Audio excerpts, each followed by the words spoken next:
Friends, good afternoon. ये दिन से मैं शुरू कर रही हूँ गाइस। तो मेरे को जाना था किसी नई बहू को मुंह दिखाई में, यानी कि वहाँ पे सत्यनारायण की कथा भी थी। तो गाइस क्या हुआ था, मैं और भाभी जाना था, तो उन्होंने पड़ोस में ही है। मैं शादी अटेंड नहीं कर पाई थी, लेकिन वो कई बार बुलाने के लिए आ गए थे। और ये देखिए मैं उनके घर पहुँच भी चुकी हूँ। मैं बच्चों को सुला रही थी, अपनी बेटियों को, और साथ में मुझे भी नींद आ गई। ये दोनों नए दूल्हा दुल्हन हैं। शादी तो हो गई, लेकिन यहाँ सत्यनारायण की कथा हो रही थी, तो मुंह दिखाई भी हो रही थी साथ में। तो मुझे ना, ये मेरे पड़ोसी हम लोगों में ना बहुत मानते हैं बेचारे, तो हमें बुला रहे। मैं भाभी आ गई। और ये कुर्ती देख रहे हो ना आप, मैंने पहली बार पहनी है। मैंने आपको दिखाई थी पहले भी, मीशो से ली हुई है। तो गाइस मैं नई बहू को आशीर्वाद देने पहुंच गई, और इधर धुआं धुआं सा हो रहा था, और ज़्यादा लोग भी नहीं थे। इन्होंने ज़्यादा लोगों को नहीं बोला। ये लोग कुछ भी करते हैं तो मुझे बुलाते ही बुलाते हैं। ये बहू है और ये पंडित जी है, और ये वो लड़का है, ये जो बात कर रहा है, जो जिसकी शादी हुई थी। ये मुझे चाची बोलते हैं। इसके मम्मी पापा बैठे हैं, और पंडित जी प्रसाद बांट रहे हैं, और हमको थोड़ा धुआं धुआं सा लग रहा है। और मैं भाभी भी गए हुए थे नई बहू को देखने, और नई बहू भी एकदम सुंदर है। नया जोड़ा एकदम अच्छा लग रहा था। तो गाइस मैं ना सो गई थी अपने घर पे, और मुझे किसी भाभी का फ़ोन आया कि क्या करिए। तब जाकर मुझे याद आया कि नहीं यार, मुझे तो पड़ोस में जाना था ऐसे से।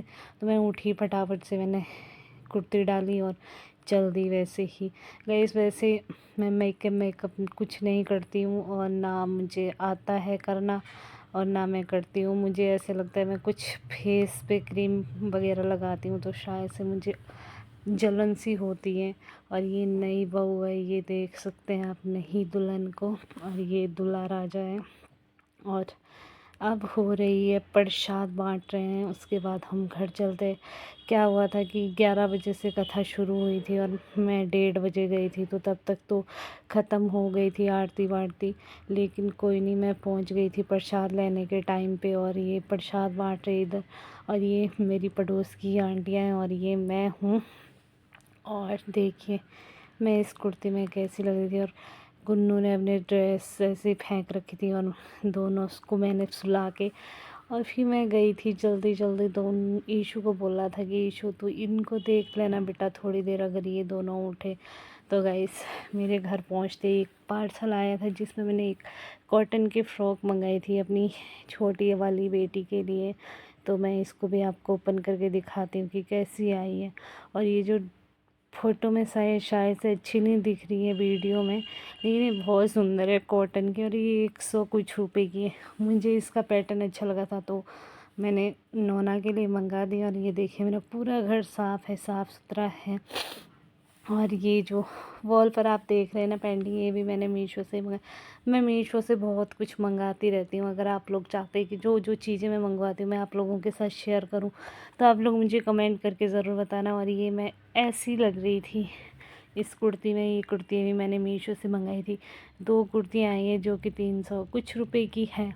ये नहीं है कि मैं इनका व्यू दे रही। तो गाइस मैंने कुर्ती चेंज करने के बाद मैं चूड़ा खा रही, चूड़ा यानी कि पोहा।